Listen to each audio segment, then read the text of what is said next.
Now, Washington says President Joe Biden will meet his Chinese counterpart, President Xi Jinping, on Wednesday in San Francisco. The meeting has been long anticipated, but only just confirmed. DD India's Andrew Wood reports from Hong Kong. Well, goodness, this has been a long time coming. I mean, there'd been an expected meeting, or people have been talking about an expected meeting for weeks, but no one had actually pinned down a particular date until now. I think if you look at it from the Chinese side, what they want is, they've said in the past, when there were the idea of a meeting with, between Mr. Xi and Mr. Biden was mooted, that the Americans would have to be sincere. And they've said that a lot during the meetings or during the trips of senior American politicians since June, started with Antony Blinken, the American Foreign Minister, the Secretary of State, visiting Beijing.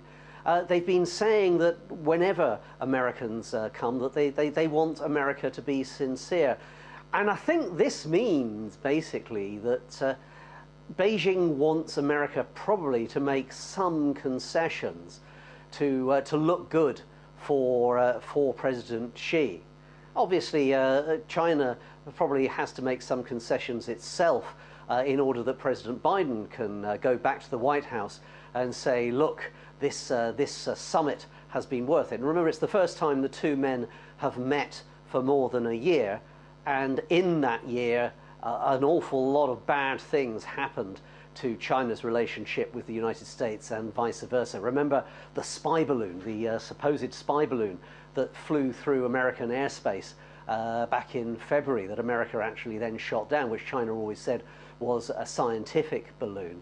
And then there's been more and more, there have been more and more incidents in the South China Sea, where some of America's allies, like the Philippines especially, have been prevented or certainly made it life more difficult for them to supply bits or atolls in the South China Sea that Philippines says belongs to them, and the Chinese say belong to them.